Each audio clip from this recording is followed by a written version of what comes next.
sesiones previas que estaban pendientes de aprobación se encuentran aprobadas por no haber sido objeto de observaciones. El acta de la sesión anterior queda a disposición de las y los señores diputados para sus respectivas observaciones. El señor secretario da lectura a la cuenta. Presidente. Esto fue memoria, para que vean que me conozco el ritual. Ha sido mucho tiempo, presidente. Oiga, presidente, no hay documento para la cuenta. No hay documento para la cuenta. Se ofrece la palabra entonces para asuntos varios.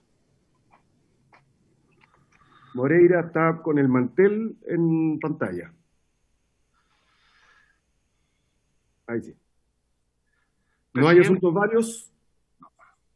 Bien. El presidente titular de esta comisión se encuentra en camino al Congreso, pero como suele ser habitual, hay un tráfico realmente congestionado, así que se va a demorar un poquito. Me pidió que lo reemplazara hasta que él haga su llegada al Congreso, pero está con nosotros virtualmente.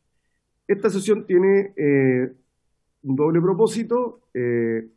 Primero, continuar la discusión general del proyecto originado en mensaje, el proyecto de ley originado en mensaje de su excelencia el presidente de la República, que moderniza los delitos que sancionan la delincuencia organizada y establece técnicas especiales para su investigación. Boletín 13982-25, con urgencia calificada de suma. Y en segundo lugar, continuar con la discusión y votación en particular del proyecto de ley denominado Justicia para Antonia. Entonces vamos a proceder con el primero de los temas. Entiendo que hoy día habían invitados para exponer. Si no recuerdo mal. Sí, presidente. ¿Y están presentes? Los penalistas Antonio Bascuñán y Mauricio Duche. Confirmó Antonio Bascuñán, no sé si está presente, y están de la Fiscalía del Ministerio Público, que nos iban a acompañar permanentemente de la Defensoría. Si usted autoriza, lo hacemos pasar. Eso. Sí, está autorizado. Está autorizado de manera permanente, ¿eh? Sí, por eso, pero usted tiene que autorizar igual. Ahí está el colega Antonio Bascuñán, lo estoy haciendo pasar. Perfecto.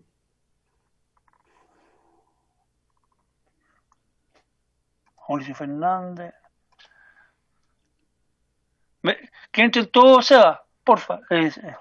Ok.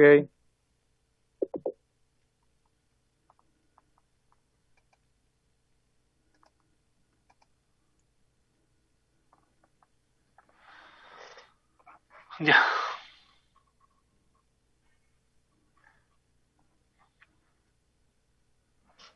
Ahí están, ya, presidente. Ya. No veo a... Está don Antonio Bascuñán. Para identificarlos. Mónica Naranjo viene de la Fiscalía, ¿no? ¿Ministerio Público? ¿No? Buenas tardes, diputado. Vengo por el Ministerio de Justicia. Buenas tardes, Mónica. Tania sí viene del Ministerio Público, tampoco. Tania sí. Profesor Bascuñán, un gusto tenerlo acá. Está también Joely Cares, del Ministerio de Justicia. Ignacio, Luis. Apague la radio, diputado Pardo. Luis Pardo, el audio.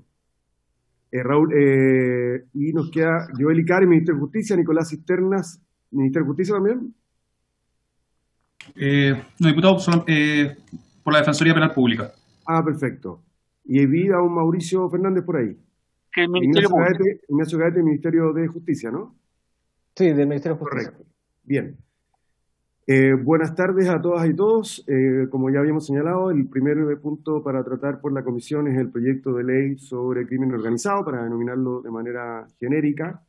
Y le ofrezco la palabra y le agradecemos su disposición a asistir a don Antonio Bascuñán. Y le ofrezco desde ya la palabra para que nos pueda exponer su opinión sobre este mensaje del Ejecutivo. Don Antonio, tiene usted la palabra. Muchas gracias, señor presidente. Muy buenas tardes a usted, a los miembros de la comisión, al señor secretario, ¿no? Y a todo el personal de la comisión y a los demás asistentes. Agradezco la invitación a exponer acerca del proyecto de ley Boletín 13.982 me referiré en la exposición, señor presidente, a tres cuestiones o a tres grandes ámbitos. Primero, a la idea de legislar en general. En segundo, al artículo primero, que se refiere a modificaciones al Código Penal. Y en tercer lugar, al artículo segundo, que se refiere a modificaciones al Código Procesal Penal. Le anuncio desde ya, señor presidente, que en lo primero estoy de acuerdo en general con la idea de legislar que inspira el proyecto y el mensaje del presidente de la República, y que el grueso de mis observaciones como sugerencias de detalle para una mejora del proyecto se van a referir a cuestiones penales. Tratándose de las cuestiones procesal penales, voy a hacer una observación general que explica por qué me abstendré de hacer observaciones particulares en relación con el artículo segundo. El proyecto, señor presidente, está en términos generales inspirado en lo que respecta a las disposiciones penales, a los trabajos de codificación que se han venido haciendo desde el año 2013. Se nota en la regulación que el mismo mensaje lo dice, además, se nota que se ha inspirado en el anteproyecto del 2018, que a su vez recoge regulación del 2015, que fue una propuesta efectuada bajo el segundo gobierno de la presidenta Bachelet y que consistió en una revisión del anteproyecto del 2013, que primero se hizo bajo el primer gobierno del presidente Piñera. De ese modo, el proyecto del mensaje presidencial, por decirlo así, se encuentra en línea con los trabajos de codificación que se han venido realizando en los últimos años en el país. Y acierta en la identificación de una necesidad de dotar a la criminalidad organizada de un tipo de fondo que es el de la asociación ilícita, y también acierta en la necesidad de reunir en un mismo estatuto reglas procesales especiales para la investigación de los delitos de organización o de la criminalidad organizada. Desde ese punto de vista, en cuanto a la idea general y a la técnica en general empleada, manifiesto mi conformidad, mi consideración conforme a la razonabilidad de esa iniciativa. Ahora, en relación con el artículo primero, señor presidente, quisiera formular ciertas sugerencias que tienen por objetivo dos preocupaciones. La primera, resolver una dificultad interpretativa en relación con los dos delitos de asociación criminal, la asociación delictiva y la asociación criminal. Y las demás observaciones, señor presidente, están relacionadas con poner en mejor sintonía la regulación que se propone con la Convención de las Naciones Unidas para el para la delincuencia organizada transnacional, que se cita en el mensaje como un fundamento de la iniciativa legislativa. Y finalmente hacer una observación muy precisa de una disposición del Código Penal que parece que se perdió de vista, que sería conveniente someter a un mismo régimen.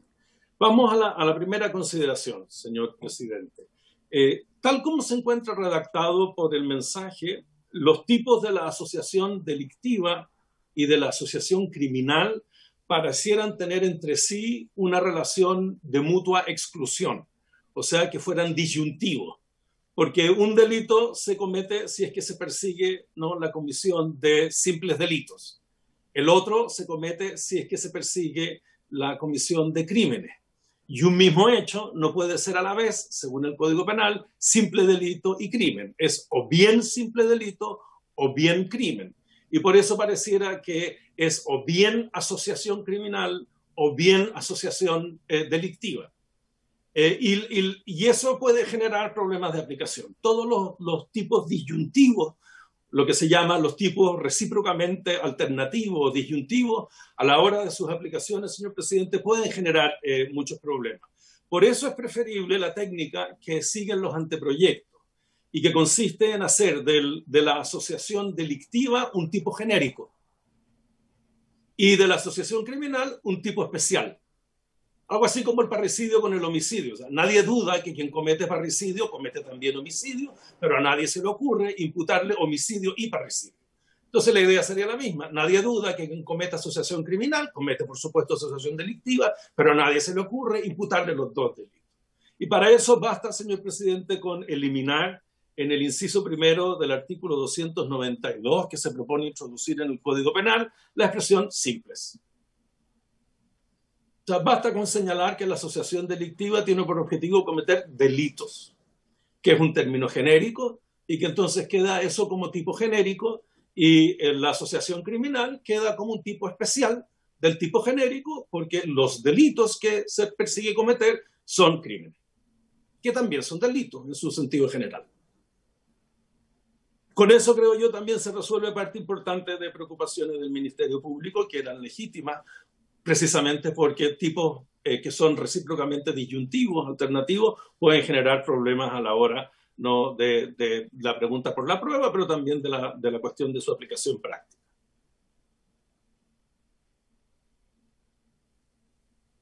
En segundo lugar, ya acercándonos hacia una mejor aproximación con la Convención Internacional, en el inciso segundo del artículo 292, señor presidente, que se refiere a la asociación delictiva, a mi juicio sería conveniente, en primer lugar, introducir un adjetivo que está en los anteproyectos y que es una organización efectiva.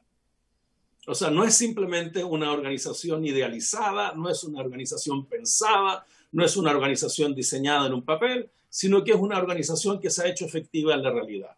Esto es importante porque los requisitos que el proyecto señala, ¿no?, para tener por existente la organización son todos requisitos de su efectividad, ¿no? Esos son los requisitos de la efectividad.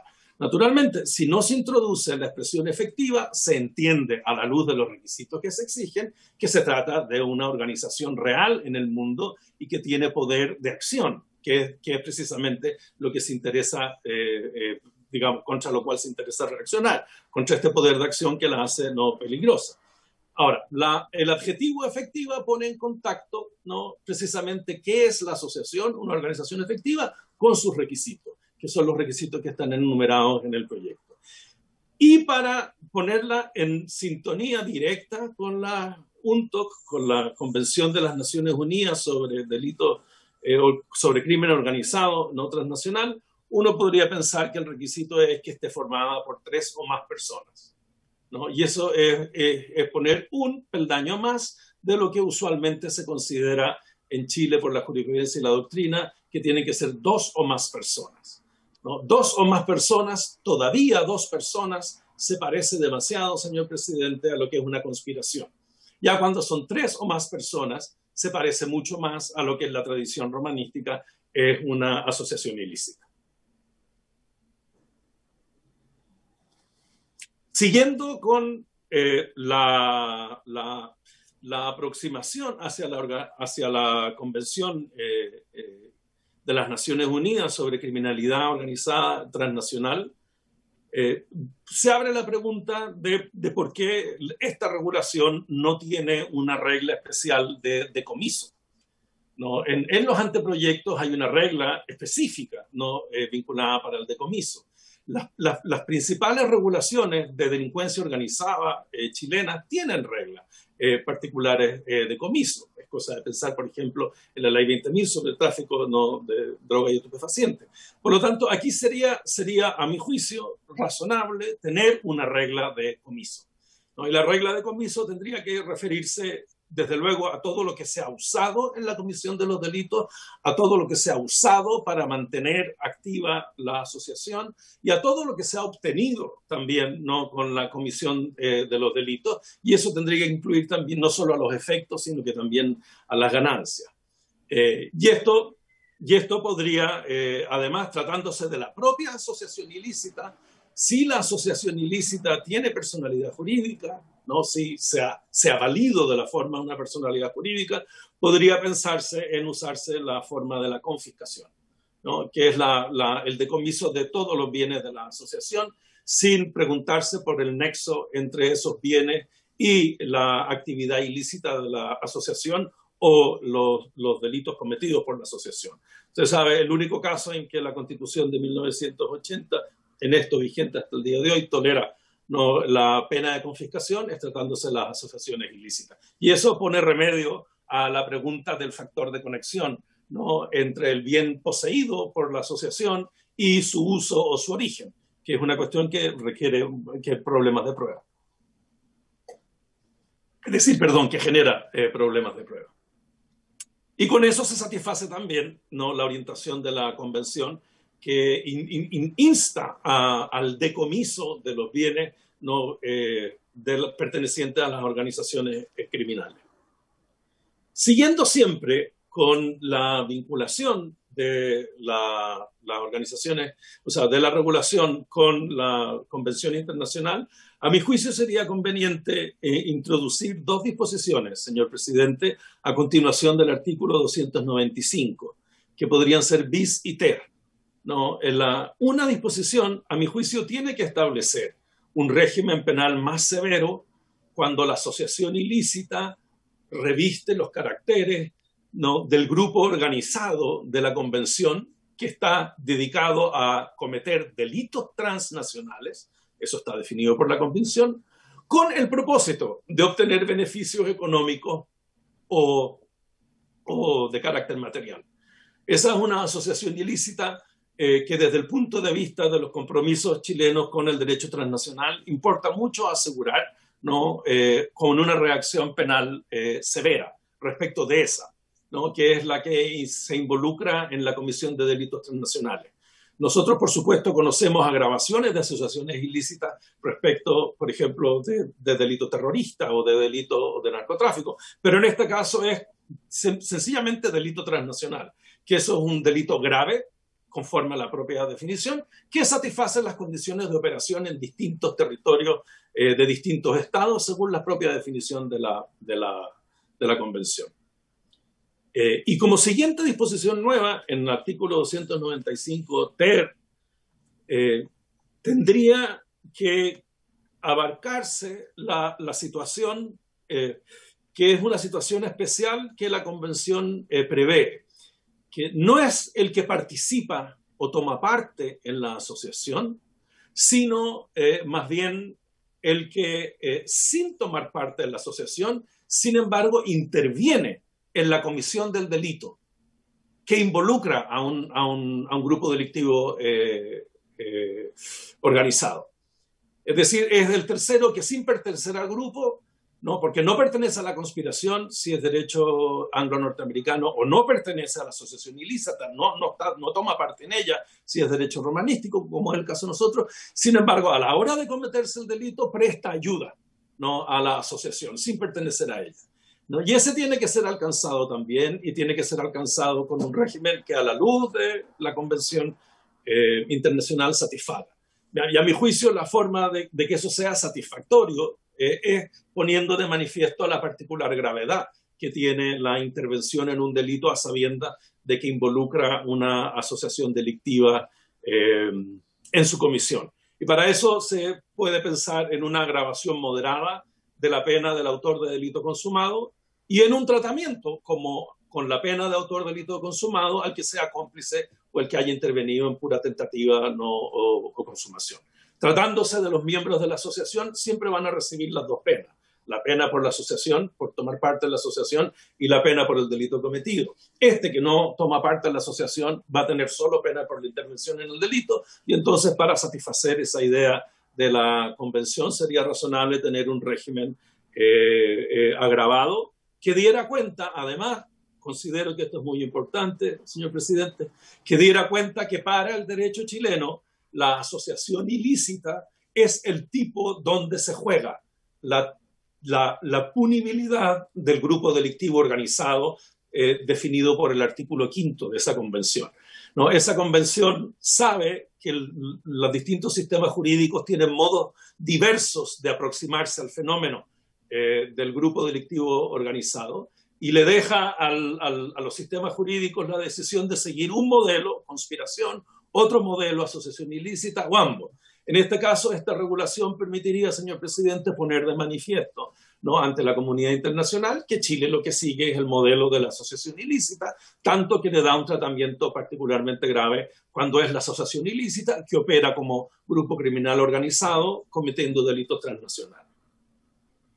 Finalmente, señor presidente, en relación con el artículo primero del proyecto, tengo la impresión, puedo estar equivocado naturalmente, de que al legislador se le pasó reparar en el caso del inciso final del artículo 448 quater, ¿no? Los números 2 y 3 del proyecto lo que hacen es que adecúan las referencias a reglas procesales que hay en el Código Penal a propósito de tráfico de material pornográfico infantil o a propósito de trata de personas o de tráfico de migrantes, y las remite a su nueva regulación procesal. Mi impresión es que se les pasó el abigeato, ¿no? El 448 Quater, que tiene una regla de la misma naturaleza. Ahora, uno podría pensar en este caso en sencillamente derogar esa remisión, porque no parece relevante sujetar, ¿no?, el abigeato a las técnicas especiales de investigación de crimen organizado, pero si no se quiere tomar esa decisión y mantenerla, en todo caso habría que hacer la remisión que hacen las demás reglas, que no se le pase, ¿no?, que no se le quede esa remisión obsoleta al proyecto. Esas serían, señor presidente, mis observaciones y sugerencias en relación con el artículo primero. En relación con el artículo segundo, ¿no?, que en general, como idea legislativa, me parece acertado desde el punto de vista de la política legislativa, pensar en una unificación de las reglas procesales que establecen técnicas especiales de investigación para la criminalidad organizada. Me parece que es razonable hacer un balance de las distintas reglas que existen en la legislación especial y formular un régimen único, ¿no?, para todos los delitos de criminalidad organizada. Me parece que hay un problema en la identificación de su nivel de referencia. Me explico. Comenzar esta regulación en el artículo 222 a propósito de la interceptación de comunicaciones implica entrar, señor presidente, en un dilema. Básicamente, o sujeta las medidas aplicables a delitos que no son criminalidad organizada a los estándares, por decirlo así, más laxos, más flexibles, más efectivos que la legislación especial prevé, sobre todo en materia de tráfico de estupefacientes, ¿no? Y con eso genera, naturalmente, una rebaja de las garantías que rodean la aplicación de estas medidas respecto de las personas que no aparecen implicadas en criminalidad organizada. O bien traslada estas medidas que son más garantistas a la regulación de las medidas procesales intrusivas relativas a la criminalidad organizada. Y con eso pone en problema la efectividad, sobre todo la efectividad en los términos prácticos con que ya se llevan a efecto. Por ejemplo, tratándose de narcotráfico, ¿no? Y este es un dilema del cual no hay que salir, porque no tiene sentido rebajar los estándares para los investigados que no pertenecen a criminalidad organizada o elevar los estándares haciendo más difícil y menos practicable, ¿no?, las medidas que sí tienen por objeto la persecución de la criminalidad organizada. Entonces, a mi juicio, lo que es razonable es tomar las decisiones que se quiera adoptar en términos generales en la regulación de los artículos 222 a 226, ¿no?, sobre interceptación de comunicaciones en el Código Procesal Penal, y comenzar el párrafo sobre diligencias especiales, ¿no?, o medidas especiales recién con el artículo 226 bis. Y dedicar ese párrafo, el párrafo, ¿no?, que se quiere introducir, ¿no?, como párrafo tercero bis, partir ahí en el 226 bis y dedicarlo exclusivamente a los delitos de criminalidad organizada, a las nuevas asociaciones ilícitas del Código Penal, por supuesto, al tráfico de pornografía no infantil, al tráfico de migrantes, a la trata de personas, a la ley 20.000, al lavado de dinero, a las leyes de seguridad del Estado, ¿no?, y de conductas terroristas, ¿no? Y también, yo diría, ¿no?, en vez de la regla que hoy en día habla, que es de una organización que no sea asociación ilícita, francamente hablar de una conspiración punible para cometer un crimen. Allí donde haya punibilidad de las conspiraciones para cometer crímenes, es enteramente razonable que el Ministerio Público tenga acceso a técnicas de investigación especiales como las que usan para investigar las organizaciones criminales, ¿no? Y a partir de ahí, entonces, hacer una evaluación. Primero, lo que ya existe para delincuencia común, bueno, qué medidas especiales requiere para que sean efectivas como medidas investigativas de la criminalidad organizada. Y luego, qué medidas específicas se requieren para la investigación en la criminalidad organizada, pero siempre definiendo el ámbito de aplicación en términos de criminalidad organizada. Para estos efectos, señor presidente, puedo hacer presente que el año 2014 se evacuó un informe a propósito en el Ministerio de Justicia, a propósito de la regulación jurídica de las conductas terroristas, todo esto a principios del segundo gobierno de la presidenta Bachelet, y ese informe que era sobre regulación de conductas terroristas, sin embargo, propuso precisamente regular las conductas terroristas como asociación terrorista y establecer un régimen especial para delitos de criminalidad organizada. No solo para el delito terrorista, la asociación terrorista, sino delitos para criminalidad organizada. Y ahí hay un buen insumo, señor presidente, para proceder a configurar este párrafo tercero bis, que no se aplica a toda criminalidad, mucho menos a toda criminalidad con pena de presidio menor en su grado máximo, sino que dejando las reglas generales como reglas generales, se concentra en la cuestión específica de las medidas procesales necesarias para la investigación de la criminalidad organizada. Y esa es la razón por la cual me abstengo de hacer observaciones puntuales, porque considero que tratándose del artículo segundo hay que proceder a realizar algo así como un cambio de eje o cambio de enfoque para llevar adelante la regulación que se requiere adecuadamente. Esa sería mi exposición, señor presidente.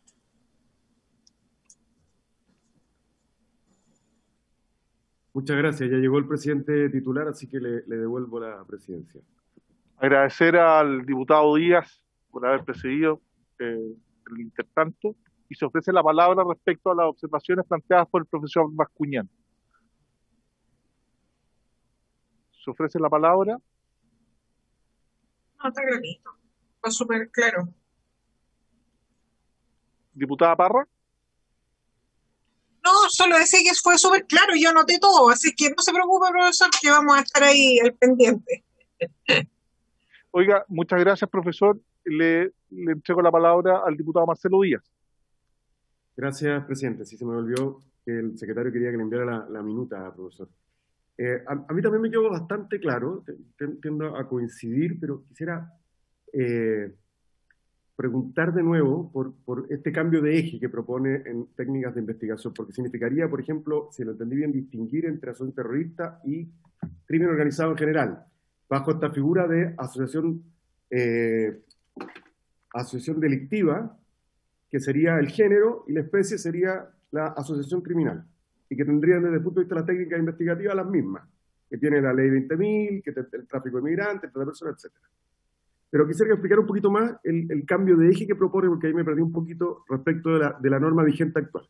Y al mismo tiempo quisiera también consultar el parecer del resto de los actores invitados respecto de esta exposición, del Ministerio de Justicia, la Fiscalía y la Defensoría por su intermedio recién. Gracias.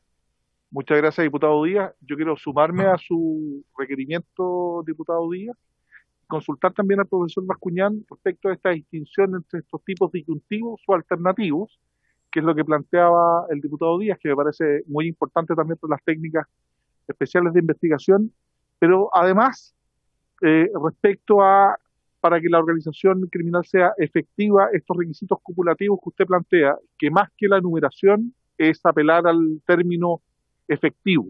Si usted nos pudiera dar cuenta de eso, profesor Bascuñán, tiene usted la palabra. Gracias. Voy primero por la pregunta sobre los tipos, porque es el orden del proyecto. En general, esto es una cuestión de técnica de legislación. Usualmente el legislador quiere aclarar al intérprete las relaciones que existen entre un tipo y otro tipo, y entonces usualmente el legislador está pensando que el tipo especial el tipo general tiene lugar cuando no se dan las características del tipo especial. Nosotros vemos eso, lo vemos en las lesiones, lo vemos en el homicidio. No siempre el tipo genérico aparece como en los demás casos, si no se reúnen las condiciones anteriores y así. Y esa es una manera que es muy ilustrativa del legislador de, digamos, guiar la aplicación por parte del intérprete. Sin embargo, eso puede llegar a generar problemas de pensar que son mutuamente excluyentes, el delito especial con el delito general, ¿no? Y eso puede generar distintos problemas. Problemas cuando se trata de aplicación de la ley en el tiempo, problemas también que tienen que ver con consideraciones probatorias, sobre todo problemas de calificación respecto de la acusación, ¿no? Si es que se cae prueba por el delito especial, ¿en qué queda? ¿No? ¿Cómo sobrevive la acusación por el delito genérico? Todos esos problemas quedan completamente resueltos si es que el delito básico es genérico y el delito calificado o el delito agravado es sencillamente especial, porque existe una lectura establecida de los operadores, de los intérpretes, que entienden que naturalmente el delito especial implica al genérico sin que eso tenga ninguna importancia práctica para la calificación del hecho. Y entonces, si se cae la calificación del hecho como parricidio, va a quedar sobreviviente la calificación del hecho como homicidio y así sucesivamente. En el caso del proyecto, el proyecto, sin embargo, establece expresamente tipos que son mutuamente excluyentes, porque tal como lo tipifica simple delito y crimen, un mismo comportamiento no puede ser crimen y simple delito al mismo tiempo, ¿no? O bien es crimen o bien es simple delito. Entonces el proyecto sí introduce dos delitos que son alternativos, recíprocamente alternativos. Y eso puede generar todos esos problemas, ¿no? en la práctica, porque si usted afirma que se comete uno de esos delitos, entonces está implicando que no se cometió el otro. Y esa afirmación implícita, si se cometió uno, implícitamente no se cometió el otro, puede generar muchos problemas en la práctica, ¿no? Eso lo advierte el Ministerio Público, ¿no? Cuando dice, bueno, ¿y cómo voy a tratar yo un caso en que se cometan tantos simples delitos como crímenes? Y la respuesta es, no los tipifique como tipos no mutuamente excluyentes, recíprocamente excluyentes, sino que tipifíquelos como un tipo genérico, asociación delictiva, comete delitos, y como un tipo especial, asociación criminal, comete aquella clase de delitos que es constitutiva de crímenes. Y con eso se resuelven todos esos problemas. Queda como parricidio con homicidio, ¿no? Y entonces el Ministerio Público ya no tiene los problemas de calificación, ya no tiene los problemas, ¿no?, de recalificación si es que se cae la prueba, ¿no? Todo funciona con relativa facilidad y así es como lo tipificaban los anteproyectos también. Por supuesto, lo que hace el mensaje es clarificar, ¿no?, que no vayan a creer las personas que se pueden cometer los dos delitos en concurso, porque eso sería un exceso no desproporcionado. Pero el intérprete no respecto de delitos especiales y delitos genéricos, el intérprete no incurre en esa desproporción, ¿no? Nunca se sanciona por homicidio simple y parricidio, sino que es parricidio o en su defecto homicidio simple, y esa reacción va a quedar a la vista, ¿no?, del intérprete cuando vea que una es genérica, delito, y la otra es específica, crimen. No sé si eso es suficiente como explicación. Fue una clase estupenda. Muchas gracias, profesor. Gracias a usted. Y ahora vamos al eje que le preocupaba al diputado Díaz. Tenemos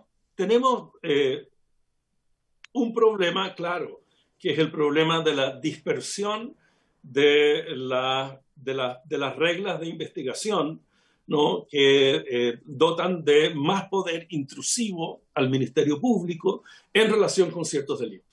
Y entonces, en la medida en que se van tipificando esos delitos, se van generando esas reglas de intrusión o se van generando remisiones a esas reglas de intrusión. Y entonces, lo que el mensaje propone, a juicio de su seguro servidor, con buen juicio, no, con buen criterio sistemático, es evitemos dispersión, reunamos todas las reglas y configuremos, por decirlo así, el superestatuto procesal o el superestatuto investigativo, ¿no?, la investigación superintromisiva, por decirlo así, en el Código Procesal Penal. Y eso pienso que es una decisión correcta. porque la hace visible, ¿no? Y al hacerla visible también la hace, ¿no?, racional y políticamente más controlable, ¿no? Esa visibilidad contribuye a que haya un control de racionalidad política, ¿no?, más intenso respecto de esas reglas. El problema está en que el proyecto lo hace reuniendo esas reglas en el Código Procesal Penal, pero al mismo tiempo ampliándolas a otra clase de delitos, no solo a esos delitos especialmente graves por la organización criminal, y además combinando los estándares de procedencia. Y lo que hasta el momento ha sido la regla es que, tratándose de delitos que no están relacionados con organizaciones criminales de alta peligrosidad, los estándares son más exigentes, y tratándose de delitos que están relacionados con criminalidad organizada de alta peligrosidad, los estándares son menos exigentes. Si usted reúne los dos estatutos en un solo estatuto y lo aplica a toda clase de delitos, usted entra en un dilema. O rebaja los estándares para los ciudadanos que no pertenecen a organizaciones criminales, o eleva los estándares para quienes pertenecen a organizaciones criminales. Y cualquiera de las dos decisiones es errada. Entonces la idea que propongo es que se respeten las reglas generales hasta el artículo 226, y que a partir del artículo 226 bis, que es donde se comienzan a tematizar las técnicas especiales, ahí comience el párrafo tercero bis que propone el mensaje, y se concentren esas reglas en criminalidad organizada. Y esa criminalidad organizada, como decía, son las nuevas asociaciones ilícitas, tráfico de pornografía infantil, tráfico de migrantes, trata de personas, lavado de dinero, seguridad del Estado, terrorismo, y también habría que incluir una conspiración punible para cometer crimen. Eso también habría que incluirlo, porque es razonable que tenga el Ministerio Público las herramientas para enfrentar esa situación.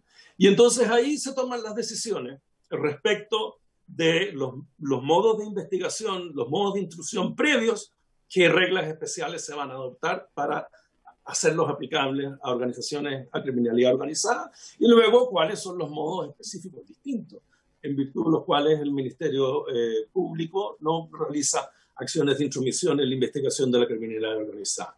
Pero el párrafo especial de las técnicas especiales tiene que estar vinculado a la criminalidad organizada. No puede ser expandido a cualquier criminalidad, mucho menos rebajando la pena de crimen a presidio menor en su grado máximo.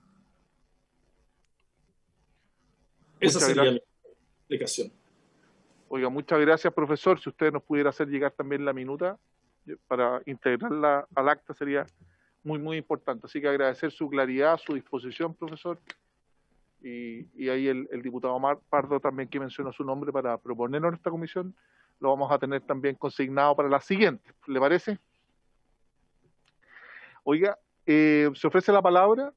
O mande su merced. Ok. ¿Se ofrece la palabra respecto a este punto? No habiendo solicitud de palabra, le voy a proponer a la comisión... Disculpe, don Mauricio Fernández, del Ministerio Público. Usted tiene la palabra. Gracias, señor presidente. Saludar a todas las honorables diputadas y diputados, como es la primera intervención, y por su intermedio señalar que compartimos en forma importante el planteamiento del profesor Bascuñán. Creemos que hay un tema relevante que quizás se puede profundizar con ocasión de este proyecto, y que dice relación con la incorporación más decidida de lo que ya comprometimos al ratificar como país la Convención de Palermo sobre delincuencia organizada transnacional. Creo que ahí estamos como país al debe, porque hay mucha normativa que es obligatoria para nosotros a nivel internacional, pero que no tenemos incorporada en nuestra legislación interna, y por lo tanto hay varios aspectos que en este proyecto faltan y que vamos también a complementar en un planteamiento a la comisión. Nos parece muy importante también el tema de un abordaje específico respecto al tema del comiso. Creo que el tema del comiso, el tema del desincentivo hacia la criminalidad organizada, tiene que ir por el lado de un estatuto o de normativa especial en función del poder que le da a la organización el que la actividad a la que se dedica organizadamente genera importantes recursos, entonces, y poder de corrupción, etcétera, etcétera. Entonces, creemos que es importante que un estatuto no se quede en lo sustantivo solamente, y también aborde ese aspecto, por eso coincidimos con el profesor Bascuñán en ese aspecto, y también con el tema de la grabación en la hipótesis de no participación en la asociación ilícita misma, sino que en uno de los delitos del plan criminal sin tener conocimiento o sin haber participado en la constitución o en el funcionamiento de la asociación delictiva. Respecto de el tema procesal, aquí hay una situación que son los desniveles en la regulación procesal penal de distintos estatutos, y por lo tanto siempre es valorable que avancemos en dotar, sobre todo para delincuencia más compleja, dotar de un estatuto procesal penal que se haga cargo de eso. Lo que nos preocupa a veces es que en ese intento por unificar se provocan o se pueden provocar retrocesos en herramientas que se están utilizando sin dificultades y sin problemas hace mucho tiempo. Entonces, si miramos la realidad de la delincuencia compleja, desde terrorismo, que no hay ninguna norma procesal penal especial y que no hay técnicas especiales de investigación, hasta narcotráfico, que están la gran mayoría de las técnicas especiales de investigación, hacia otras delincuencias como la trata de personas o el tráfico de migrantes, donde hay algunas, o el tráfico de armas, donde hay algunas, y por lo tanto es un estatuto muy disímil. Entonces, reconociendo que hay que avanzar, no es fácil esa labor de unificación que no signifique en el fondo también retroceso en posibilidades de investigación, porque por ejemplo en lavado estamos en pleno proceso de evaluación del sistema antilavado chileno, y si hay, digámoslo así, pérdida de facultades investigativas especiales en materia de lavado en las normas de la ley 19.913, producto de una reforma como esta, obviamente eso tiene incidencia en términos de retroceso en los estándares internacionales con los que nos evalúan, y lo más importante para nosotros en eficiencia investigativa. Pero nos parece muy importante que la observación del profesor Bascuñán, y vamos a también por nuestra parte como colaboradores a avanzar en propuestas, ojalá articuladas con el Poder Ejecutivo y con los asesores que corresponden. Gracias, señor presidente. Muchas gracias, don Mauricio. Se agradece la información. Se ofrece la palabra respecto al punto. No habiendo más palabras solicitadas, reiterar nuestros agradecimientos al profesor Bascuñán por su clarísima exposición. Así que muchas gracias, profesor. De sobremanera se agradece su participación. Les voy a solicitar un receso de 5 minutos para que a continuación continuemos esta sesión de comisión para continuar la discusión y votación particular del proyecto de ley denominado Ley Antonia, boletín número 13.688-25. Así que en 5 minutos más retomamos esta sesión. Muchas gracias.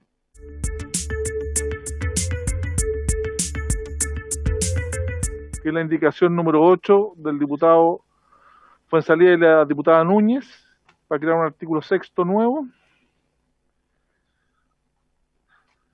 Después viene una indicación del diputado Díaz y la diputada Yomans y Orsini para crear un nuevo artículo 6º, que es más largo. Bien largo. Después otro que crea un artículo 7º nuevo.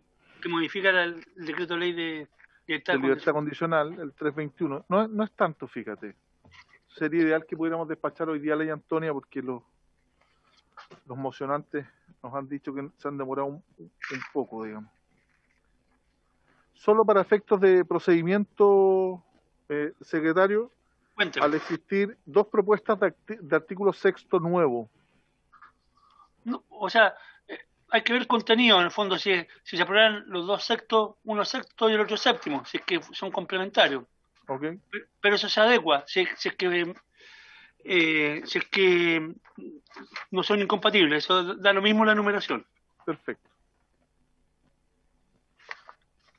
Oye, ¿retomamos la sesión entonces? ¿Están todos o no? A ver.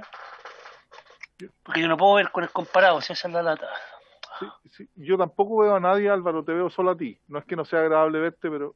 A ver, voy a salir de este comparado que lo odio. Espera, déjeme ver.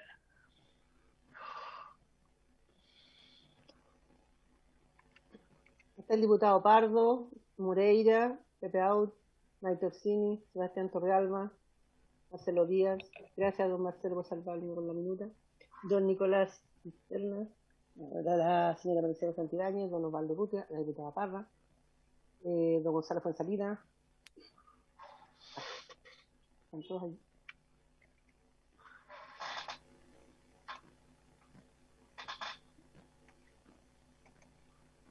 Nadie quiere hablar, parece. ¿Estamos ok entonces? Pues. ¿Ah? Presidente, ¿podría? Diputado Out.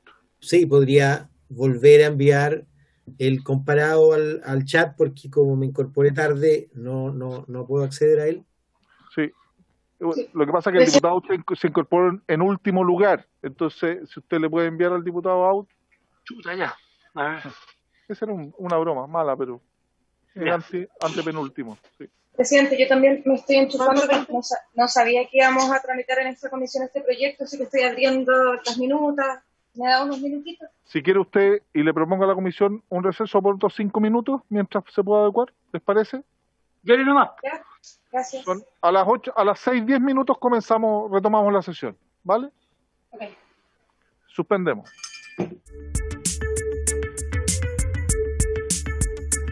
A continuar, como señalaba el segundo punto de la tabla, y esperamos poder despachar de la comisión ya el boletín número 13.688-25, que está calificado con urgencia simple en primer trámite constitucional y reglamentario. Y le vamos a pedir al prosecretario, ¿cómo se dice, Sebastián? Al abogado ayudante de la Secretaría que nos dé lectura a la indicación de los diputados Paulina Núñez y Gonzalo Fuenzalía, que incorpora... Voy a compartir comparado. Sí, por favor, un nuevo artículo sexto. Hay que explicar lo que estamos modificando, qué ley estábamos modificando. Pero ya lo había leído, presidente. No. ¿No? Ay. No. Lo denunció. Presidente, por su intermedio, este artículo sexto nuevo surge a partir de una indicación de los diputados Paulina Núñez y Gonzalo Fuenzalía, que agrega un artículo sexto, y como se comentaba anteriormente, la indicación siguiente también agrega un artículo sexto nuevo, pero de un tenor completamente diferente, por cuanto si se aprobaran ambos, la Secretaría podría hacer las adecuaciones en la numeración que sean pertinentes. Muy bien. Esta modificación es a la ley 18.216, que establece penas sustitutivas a las privativas o restrictivas de libertad, y en concreto lo que hace es intercalar el inciso segundo del artículo primero de esta ley, que establece las penas sustitutivas, a continuación del número 362, la expresión 366 y 366 bis. Básicamente lo que está haciendo es incorporar dentro de los delitos los cuales no procede la facultad establecida en el inciso presente, que está ahí a la vista de todos, los artículos 366 y 366 bis. Muchas gracias, señor abogado. ¿Se ofrece la palabra? Yo, presidente, por favor. Diputado Orsini. Gracias, presidente. Sí, lo que hace esta indicación, que si bien no es de mi autoría, comparto, lo que hace es agregar al catálogo de delitos que no pueden acceder a las penas sustitutivas de libertad el abuso sexual a mayor de 14 años y el abuso sexual a menor de 14 años, que son el 366 y el 366 bis. Esto quiere decir que quien sea condenado por estos delitos sexuales tendrá que cumplir su pena de manera efectiva siempre. Es complejo, es difícil. Yo en general soy bien garantista y creo en las penas sustitutivas y en el valor que tienen, pero en esta oportunidad yo me voy a inclinar por respaldar esta indicación, pensando en las víctimas de este tipo de agresiones que ven como, a pesar de lo difícil que fue el juicio, a pesar de lo difícil que es probar este tipo de delitos que generalmente ocurren en el marco de la intimidad, muchas veces en el marco de la familia, y habiendo logrado probar y tener una condena, ver que el imputado sale caminando de la audiencia en libertad genera una revictimización para las víctimas que es muy difícil de superar. Es por eso que yo me voy a inclinar a agregar estos 2 delitos sexuales que no están incorporados en este catálogo a esta lista. Eso, presidente. Muchas gracias, diputada. ¿Se ofrece la palabra? Presidente. Diputado Fuenzalía, sí, por favor. Bueno, gracias, presidente. Le agradezco a la diputada Arsini que haya explicado mi indicación. No es fácil. Para los que no son abogados, les cuento un poco que algo que muchas veces se desconoce. Y es que esta ley 18.216, lo que estableció en Chile, era que todos los delitos que tuviesen penas menores a 5 años tenían esta opción de cumplir la pena, pero no cumplirla en la cárcel, sino que cumplirla en una reclusión parcial, una libertad vigilada intensiva, hasta podemos llegar hasta prestación de servicios comunitarios. O sea, en el fondo no va al sistema carcelario, sino que cumple la pena, pero en un medio libre. Esto da para otra discusión que no es al caso si ha funcionado o no ha funcionado. Cada uno tendrá ahí su opinión. Pero hay excepciones que establece la misma ley. Dice, hay delitos que, aunque tengan una pena de 5 años, no pueden aplicar este beneficio. Y ahí obviamente son los delitos más graves, el homicidio, la violación, la sustracción de menores. Esta indicación lo que buscó, y lo explicó bien la diputada Orsini, es agregar otra excepción más en la lógica que estamos justamente en estos delitos de indignidad sexual. Estamos tratando que no se le apliquen las reglas generales. Hicimos algo parecido hace un poco, se fue aprobado. Pasó en la Comisión de Constitución, que lo aprobamos y se aprobó en la sala, ya está mencionado. ¿Alguien tiene una radio prendida? La diputada Santibáñez. Por favor, diputada Santibáñez. Continúe, diputado Fuenzalía, por favor. Bueno, entonces hicimos algo ya, un avance en la Cámara, con la rebaja de penas. Y esto, de alguna manera, viene en la misma lógica. Aquí no estamos con el tema de la rebaja de penas, sino que es que no los que sean condenados por estos delitos no tengan el beneficio, porque puede ser condenado a 3 años, o puede ser condenado a 5 años. Y obviamente que la frustración para las víctimas es que la persona no cumple en la cárcel la pena, sino que de cierta manera la va a cumplir con una pena en un lugar, puede irse con arresto domiciliario, pero no va a ir a la cárcel.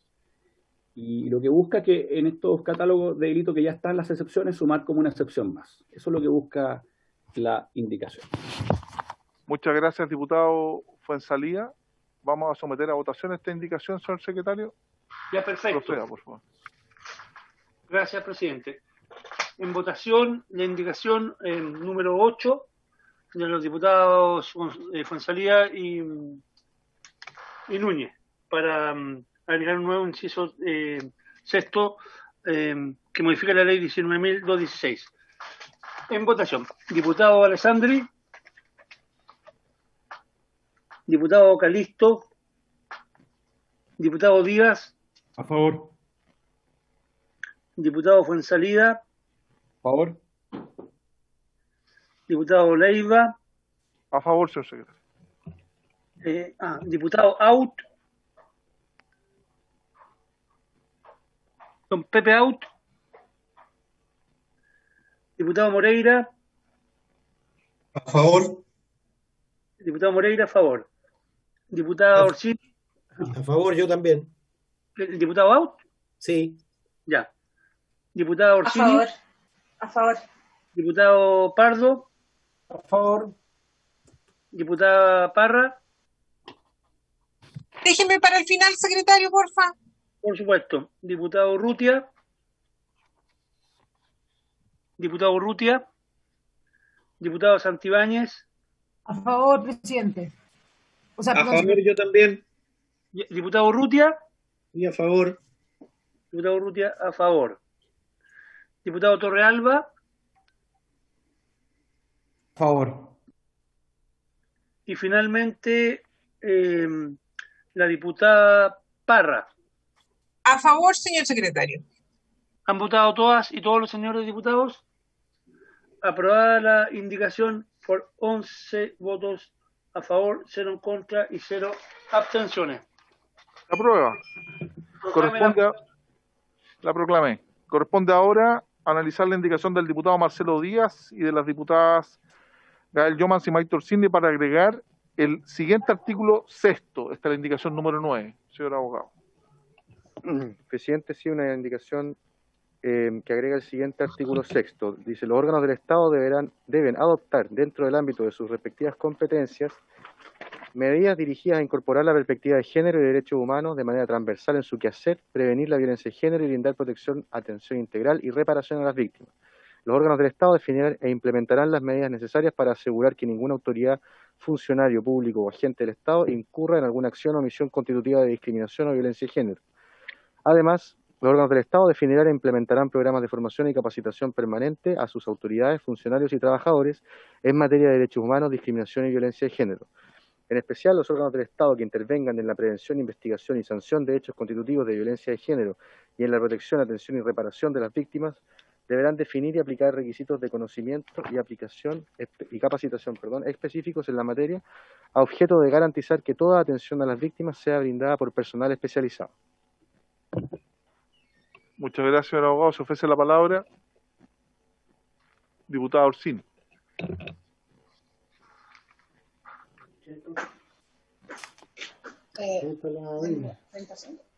Ahí sí. Ay, ¿qué hice? Ahí sí, ¿me escuchan? Sí, perfecto. Se le escucha muy bien, diputada. Muchas gracias. El objetivo de esta indicación es entregar una obligación a los órganos del Estado para que actúen con perspectiva de género y respetando los derechos humanos de manera transversal, ya que para evitar la victimización secundaria se requiere de un esfuerzo que sea mancomunado, interseccional y con el Estado como garante. Así, hemos determinado los mocionantes de esta indicación que no basta con que se exprese solamente que exista perspectiva de género, sino que también que existan instancias de capacitación y formación concretas, ya que lo que falta son profesionales capacitados en las materias que puedan dar una mejor atención a las víctimas, y esto lo hacemos con especial atención en lo que se refiere a la prevención, investigación y sanción sobre la violencia de género. Eso. Muchas gracias, diputado Orsini. Se ofrece la palabra, diputado Fuenzalía. Yo quisiera saber, ¿qué cuerpo legal aquí estamos modificando? Sí. Esa es mi pregunta también. Diputada Orsini. Si el secretario puede bajar un poquito el... Sí, porque estamos todavía en el decreto 321. Sí. Y esta... pero no. Artículo 7º. Este es sexto. Espere, ahí está. Ahí está, ese es el artículo que no se está modificando en un texto legal. ¿Pero dónde iría este? ¿En qué texto legal iría esto?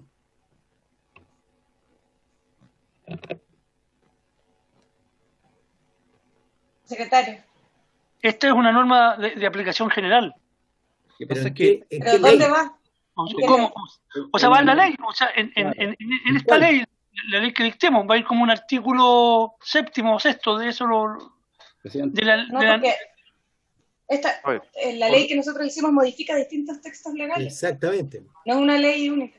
Ordenemos el debate. Aquí lo que hay claramente, no hay una modificación porque puede estar dentro de la 18.216 y no corresponde, sino que es una norma de aplicación general que está incorporada en la ley que se propone. Tiene la palabra el diputado Fuenzalía y a continuación el diputado Díaz. Diputado Fuenzalía. Yo tenía esa duda por lo siguiente. Esta es una norma que es una indicación, no está en proyecto original, ¿ah? Por indicación de algunos parlamentarios. Es una norma general, pero a mí me pasan dos cosas, si bien entiendo el espíritu y estoy de acuerdo. Es una norma para que debiese estar en la ley de bases generales de la administración del Estado. Y creo que se aleja un poco de las ideas matrices que tiene el proyecto. Eso me pasa a mí con esta norma. Creo que está mal, no diría que es como una norma general, porque va a ser bastante poco aplicable y relevante si está como una norma general y no está donde tiene que estar, que yo creo que geográficamente donde tiene que estar en la ley general de base de la administración del Estado, porque es una norma que establece una determinada actuación y una determinada intervención por parte de los órganos del Estado, que yo la comparto. Pero tampoco sé si va en la línea de lo que hemos legislado, que siempre es buscar normativas que vayan en protección respecto de personas que sufren determinados delitos. Esto es una norma no modificatoria, esto es una norma de inspiración general. Eso me pasa, y no sé si está acorde con la idea matriz. Tengo mis dudas, eso lo podría definir usted, presidente. Gracias, diputado Fuenzalía. Diputado Díaz. Presidente, mire, yo no tengo un problema respecto a las ideas matrices. Creo que se ajusta perfectamente a las ideas matrices, que evitar, porque además el último inciso hace referencia específicamente a la actuación del órgano del Estado en el caso de investigaciones de carácter penal. Pero sí, efectivamente, todo el resto del proyecto, hay una radio que suena, todo el resto del proyecto modifica otros cuerpos legales. Entonces esta quedaría como una norma suelta. Creo que hay que efectivamente ubicarla en algún cuerpo normativo, no sé en cuál, no sé si la Ley General de Base de Administración del Estado, como dijo el diputado Fuenzalía, quizás sí, pero de su pertinencia y de su afinidad con la idea matriz no tengo ninguna duda. Gracias, presidente. Diputado Orsini. Sí, presidente. Yo comparto que tiene todo que ver, es del todo adecuado con las ideas matrices. Ahora entiendo mejor que puede quedar como una norma suelta. Por ejemplo, la ley 20.931 que establece la agenda corta antidelincuencia pone el control preventivo de identidad en el artículo 6 de esa ley, no está en el Código Procesal Penal y de todas formas se utiliza por parte de las policías ampliamente. Entonces, en el fondo, sería una norma que no modifica ningún cuerpo legal y que queda en esta ley sobre violencia sexual que vamos a dictar. Existe esa forma de legislar. Eso, presidente. Gracias. Diputado Out y luego el diputado Fuenzalía. Sí. Yo tiendo a creer que una norma que obliga al Estado a desarrollar determinadas actividades y a incluirlas como eje de su comportamiento, debiera estar en una norma legal que es la que rige el comportamiento de los órganos del Estado, que es la ley de bases. En una ley miscelánea como esta, que corrige distintos cuerpos legales, yo creo que haríamos mal en dejarla suelta, pues sería la única norma en sí que además alude a una ley mucho más central en el cuerpo legal chileno, que es la ley de base. Gracias, diputado. Diputado Fuenzalía. Sí, yo estoy totalmente de acuerdo con el diputado Aud y vuelvo a reafirmar que esta es una norma que, vuelvo a decir, me parece bien el espíritu que tiene. Incluso está bien, puede que tenga relación con la idea matriz, una cosa discutible, pero efectivamente es una norma, como no es modificatoria, sino que es de inspiración más que nada. La falta de visibilidad que va a tener es que va a ser letra muerta, ¿no? Se va a perder. O sea, es una norma que tiene que estar en la Ley General de Base de Administración, porque como bien dice el diputado Aut, establece justamente la que regula la actuación de los órganos del Estado. Entonces aquí le estamos imponiendo un determinado forma de actuación y de intervención al Estado, y va a quedar una ley miscelánea, que la comparación que hace la diputada Orsini no es una comparación muy feliz, porque el control de identidad preventivo no era una norma procesal, porque los controles de identidad preventivos son antes que se comete un delito. No se ha cometido un delito, ni se está cometiendo, ni se acaba de cometer, como es el control de identidad investigativo. El control de identidad preventivo es una herramienta policial que actúa cuando no ha ocurrido ningún delito, y por lo cual, por lo mismo no se podía establecer en el Código Procesal Penal, por eso se dejó aparte. Pero esto es distinto. Acá hay una actuación de los órganos del Estado, que está regulado en una ley, que es donde se rigen todos los órganos del Estado, y no está circunscrito en ese cuerpo legal, sino que quedaría como una norma general, que vuelvo a decir, su falta de visibilidad va a hacer que no sea muy aplicable. Gracias, diputado. Yo le quiero solicitar a los mocionantes, si es posible, poder alternativa 1 retirar o reubicar posteriormente esta norma para, como bien dice la diputada Orsini, el diputado Díaz, el diputado Aut y también el diputado Fuenzalía, tenga la relevancia que merece una norma de estas características. ¿Les parece? Diputado Díaz.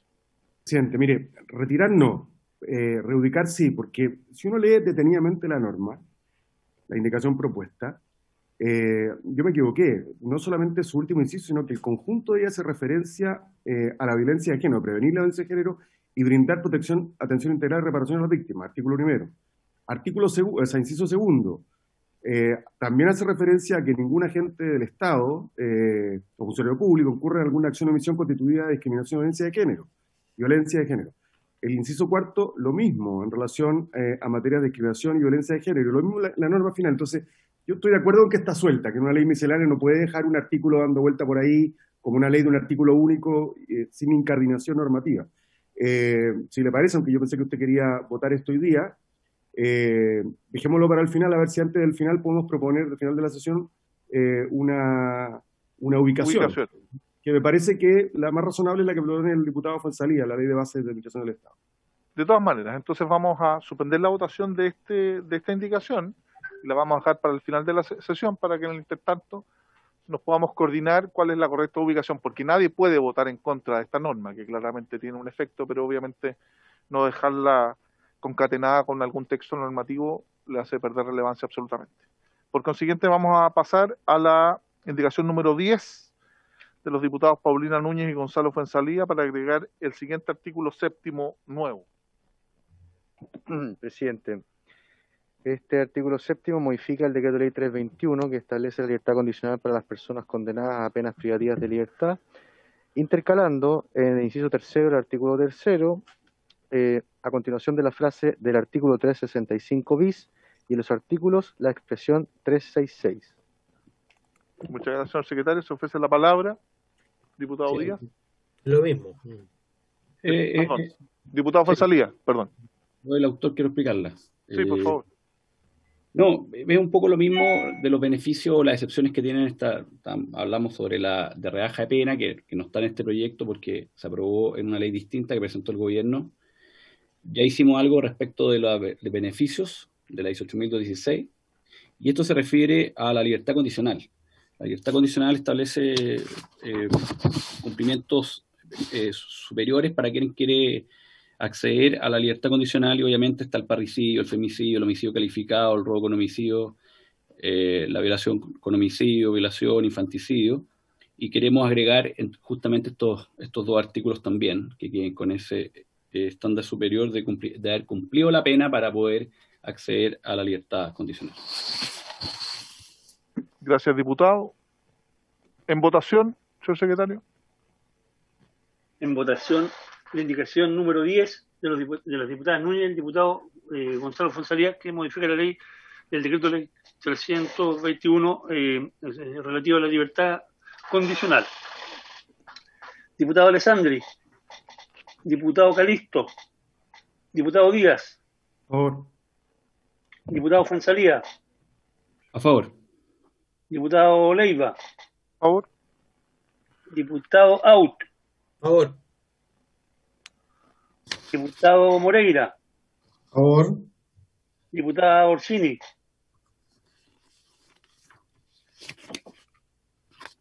Diputada Orsini. Me abstengo. Abstención, diputado Orsini. Diputado Pardo. Diputado Pardo. A favor.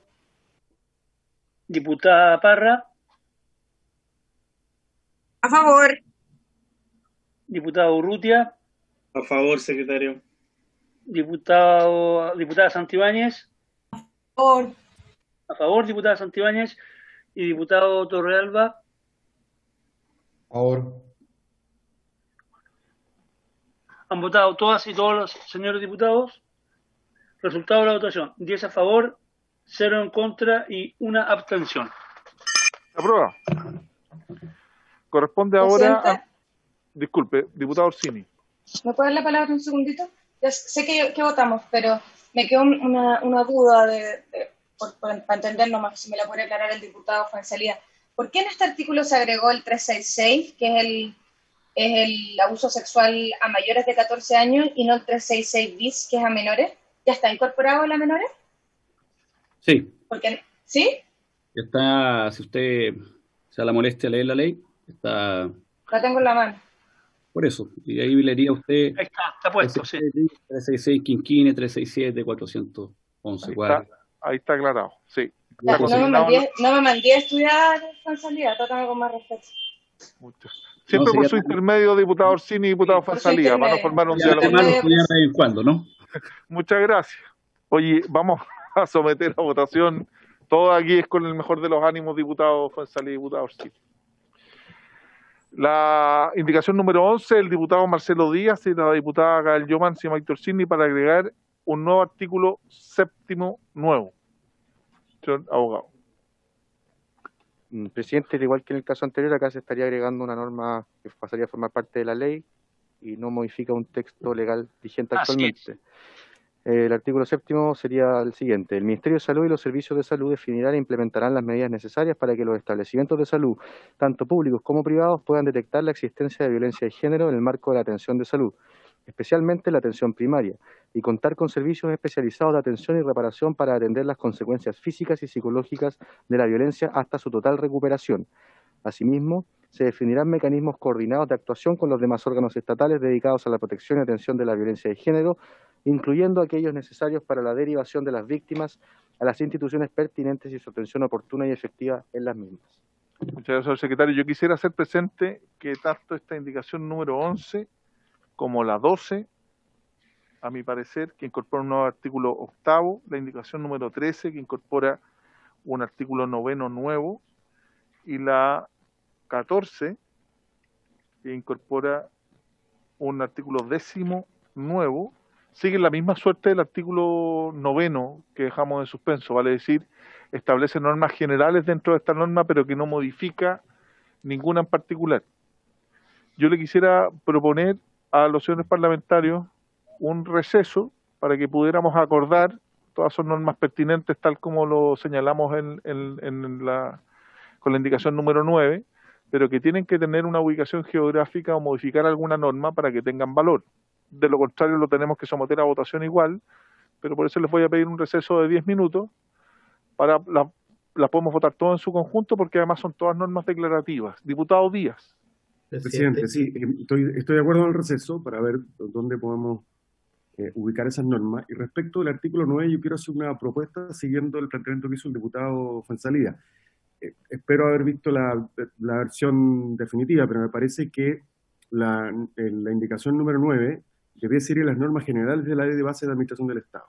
Y concretamente, en el artículo 14, que si no me equivoco está derogado, y si no estuviera derogado, como 14 bis, que son todas las normas generales que rigen la administración pública. Y luego vienen las normas especiales. Entonces me parece que esa es la ubicación más razonable, que es la que yo quiero proponer respecto de la indicación número 9, y habría que ver bien dónde colocar, obviamente, las que están pendientes de votación.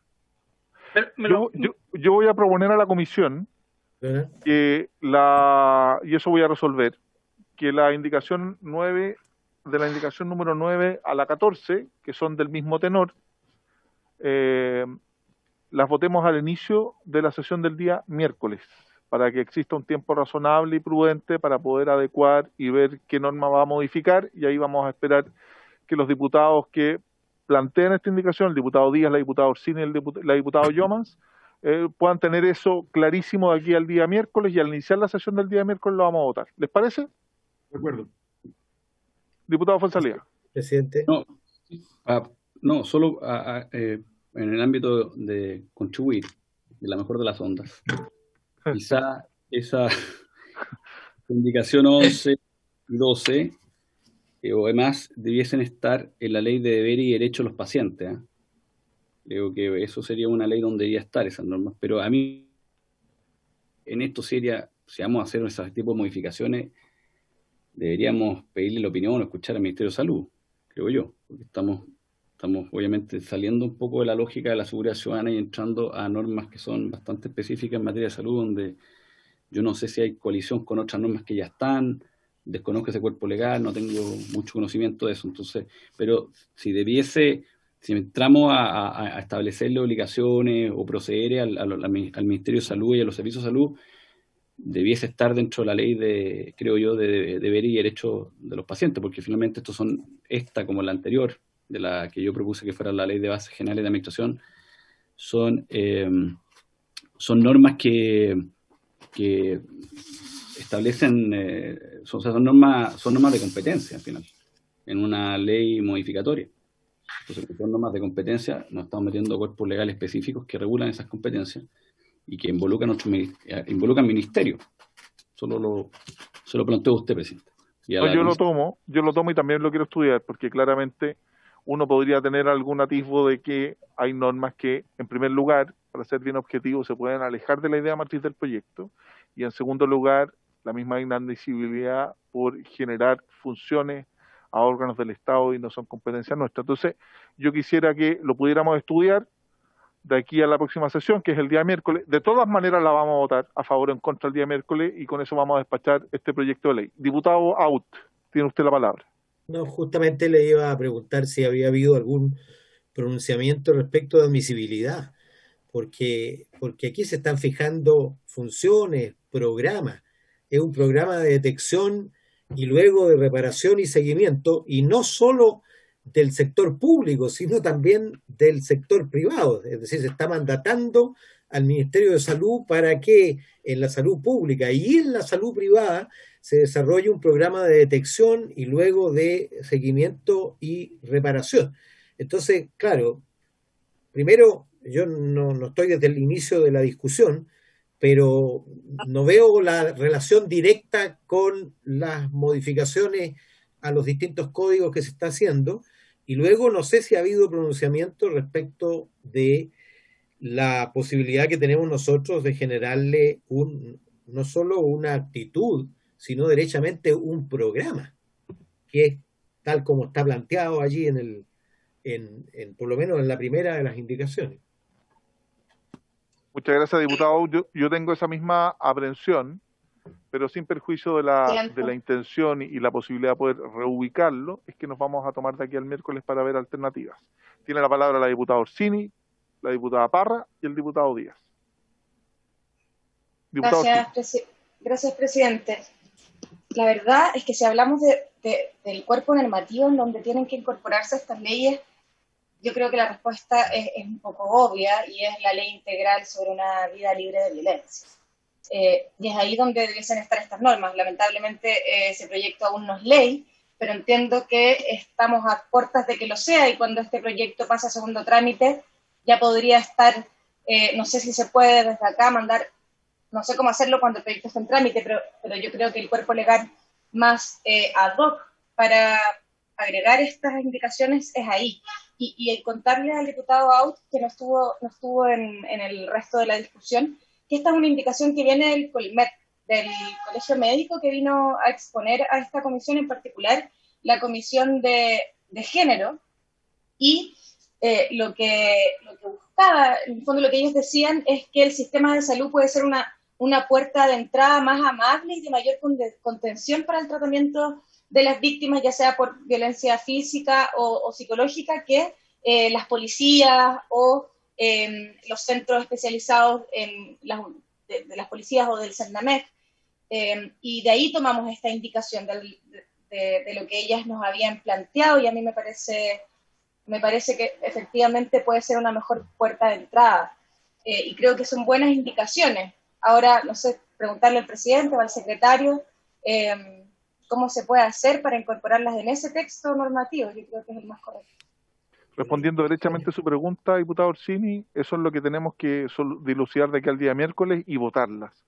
Si usted me permite un antejuicio, yo creo que claramente se alejan de la idea matriz o no tienen que ver con el contexto de esta norma. Y por eso, como están súper bien intencionadas y uno entiende que además se realizan con la mejor de las voluntades, queremos dar este plazo de aquí al miércoles para, si no llegamos a un acuerdo, poder votarlas definitivamente. Diputada Parra. No, la verdad es que uno escucha y revisa, y lo cierto es que yo no estoy tan segura que uno pueda adecuar otra ley que no está contemplada en el proyecto. Yo la verdad es que creo que efectivamente no es un problema del fondo, no es un problema, porque estamos todos de acuerdo, digamos, con la intención de la indicación, sino que más bien un tema de índole legislativo, de técnica legislativa. Entonces, para ser bien franco, yo claramente creo que esto no va dentro de las ideas matrices del proyecto. Entonces, estamos súper bien intencionadas, pero tiene un problema, y ese problema tenemos que asumirlo, porque no es Colmed el colegislador, sino que esta Cámara. Yo creo que hay que revisarlo bien, y me parece que tiene problema la indicación. Muy bien, diputado Parra. Diputado Díaz. Presidente, yo discrepo de esa interpretación, porque todo el proyecto versa sobre un eje conceptual, y es adoptar un conjunto de medidas para atender, tratar y brindar a las víctimas el mejor y más sostenido y completo apoyo desde todas las instituciones para hacer frente a casos de violencia sexual. Eso significaba modificaciones a diversos cuerpos legales, partiendo por el Código Penal, las normas sobre libertad condicional, sobre, en fin. Entonces acá se plantean algunas medidas que son de carácter institucional, donde el Estado sí puede y debe hacer más para generar un contexto que favorezca que las víctimas denuncien y que el Estado cumpla su rol protector de las víctimas de violencia sexual. Y eso está presente incluso en este conjunto de normas que se proponen en materia de salud, tanto para el sector público como privado. Es decir, no hay un desentendimiento del objetivo central del proyecto, que no es solamente modificar normas penales. Entre otras cosas, una de las cosas que vimos, valga la redundancia del caso Antonia, es la estigmatización que generan los medios de comunicación. Y eso está en una de las indicaciones que no hemos votado. Y eso implica, por cierto, modificar otras normas, que tiene que ver, y ya lo hicimos en la sesión anterior, cuando votamos normas sobre la identificación de la víctima en el proceso, sobre restricciones, modificamos la ley de prensa incluso, a propósito de este conjunto de circunstancias que o bien inhiben la denuncia o revictimizan a la víctima, valga la redundancia, como consecuencia de la actuación de órganos del Estado, la actuación de la Fiscalía, de los medios de comunicación, que no son del Estado, pero también lo hay, por ejemplo, Televisión Nacional, etcétera. Entonces, yo no tengo ninguna duda respecto de la pertinencia de esta indicación en el marco de las ideas matrices fundamentales del proyecto. Segundo, además creo que se produce un hecho tácito, una convalidación tácita, por lo menos así era en mi antigua vida parlamentaria, con el hecho de que el gobierno haya puesto urgencia al proyecto.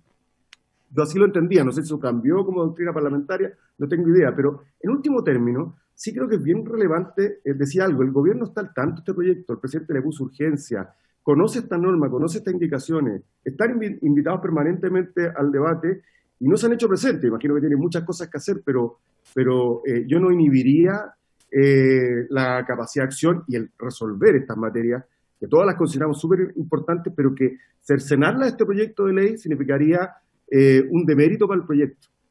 Entonces, si no hay donde porque no creo que sea viable lo que plantea la diputada Orsini, porque no se puede hacer referencia a un proyecto de ley que el proyecto de ley no está permitido, no es viable, porque la ley no existe. Bueno, entonces serán 3 normas que efectivamente quedarán en un cuerpo autónomo, pero que establecen obligaciones para el Ministerio de Salud. Si a usted le parece, presidente, nos damos ese tiempo que usted plantea, me parece razonable, y hacemos una consulta al Ministerio de Salud vía las EPREDOS, vía el Ministerio de Justicia, no lo sé, directamente, para que se pronuncie antes del miércoles a la hora de votar. Pero yo insisto, son normas bien relevantes para el objetivo teleológico, por decirlo así, del propio proyecto. Gracias, presidente. Gracias, diputado Díaz. Antes de dar la palabra al diputado Fuenzalía, en estricto rigor, vuelvo a insistir, estoy anticipando un juicio, independiente de la discusión que podamos tener respecto a la admisibilidad sobre si es o no está conforme o no a las ideas matrices del proyecto. Lo que sí claramente se establece, de conformidad con el artículo 65, número 2 de la Constitución, es que claramente fija funciones y atribuciones a órganos del Estado. Nosotros no tenemos facultades en ese sentido. Entonces, A mí me gustaría que lo reestudiáramos, que lo viéramos con los mocionantes. Este es un proyecto que aúna muchas voluntades, y también, pero no podemos dejar, por nuestro voluntarismo, con las buenas intenciones que tenemos, claramente estas problemáticas que en el texto legal no pueden quedar incorporadas. Y por eso nos vamos a dar plazo hasta el día miércoles para retirarla, o si no, lisa y llanamente votarla, o votar la eventual inadmisibilidad. Diputado Fuenzalía. Sí, no, quisiera hacer algo quizás de justicia, pero y no quiero entrar en la polémica, pero siendo justo, lo que dice el diputado Díaz no es cierto, ¿no? El gobierno le puso urgencia, y yo soy cómplice de que el gobierno de alguna manera, con el diputado Díaz también, porque estuvimos en el Ministerio de Justicia solicitándole al gobierno que participara en este proyecto y le pusiera urgencia.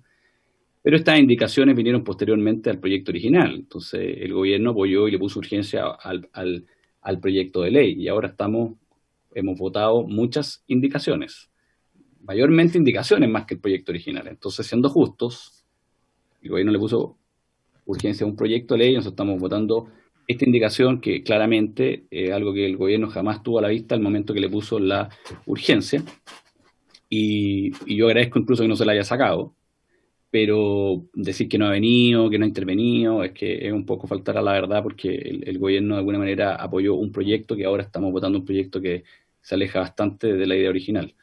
Eso. Presidente. Diputado Díaz. No, que el diputado Fuenzalía, que le tengo mucho aprecio, me ha tratado 2 veces de mentiroso, y quiero hacer precisión respecto a lo que él dice, porque no me parece correcto. Tiene todo el derecho, diputado. Primero, las urgencias, cuando se vencen, se renuevan.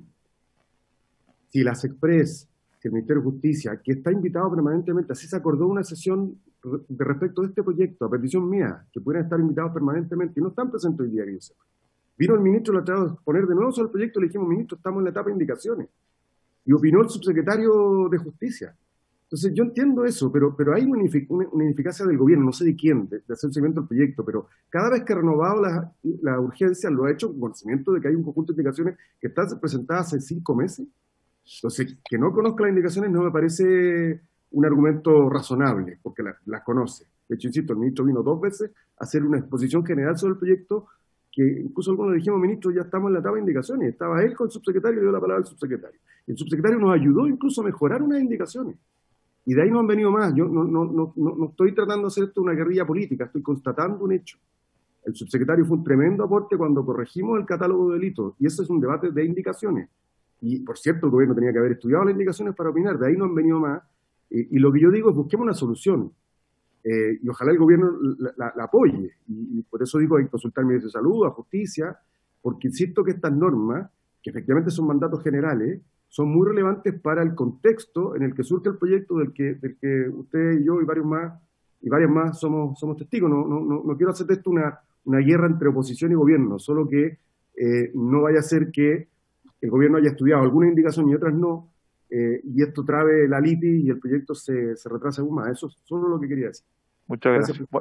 Bueno, a mí como presidente me corresponde sancionar no solo lo que a mí o a mi sector político convenga, sino que lo que en estricto rigor jurídico corresponde. Y por eso le anticipo a mis compañeros, incluso, de mi sector político, que claramente entiendo yo que aquí podemos votar la inadmisibilidad, y por eso tenemos de aquí al miércoles para verlo. Para ser justo, eso sí, diputado Fuenzalía y diputado Díaz, si me permiten, uno de los problemas que hemos tenido en la comisión y que esperamos corregir, porque este es un proyecto de ley que viene de antigua tramitación, es muchas veces la no comparecencia del gobierno, o muchas veces con asesores, lo vimos muchas veces en materias de orden público, en materia de seguridad pública propiamente tal, y es por eso que desde ahora dejamos citados a que comparezcan de manera permanente la Subsecretaría de Justicia, en el caso del primer proyecto que vimos hoy día, y la Subsecretaría del Interior respecto de los otros, y también al Ministerio Público y a la Defensoría Penal Pública. Nos parece importante verlo, y claramente haber tenido una orientación en este proyecto, como dice el diputado Díaz, también hubiera sido importante que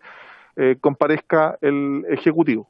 Pero dicho eso, lo vamos a sancionar el día miércoles, lo vamos a votar de manera económica, de manera rápida, para seguir tramitando el proyecto de organizaciones criminales, y vamos a tener nuevos invitados el día miércoles, y yo le pido también a los diputados de los distintos sectores que apuremos a las personas que comparezcan. El profesor Bascuñán, que expuso el día de hoy, fue propuesto por el diputado Pardo, fue de una muy buena exposición, y nos falta a nosotros también apurar a los nuestros para que vengan a exponer respecto a este proyecto y darle celeridad, porque el compromiso que yo asumí como es cambiar el trámite por lo menos de organizaciones criminales, verlo la próxima semana, a más tardar el lunes, fijar plazo para indicaciones y votarlo en general. ¿No? Es importante darle prioridad a un proyecto como este que además tiene urgencia. Habiéndose cumplido el objeto de la sesión, esta se levanta.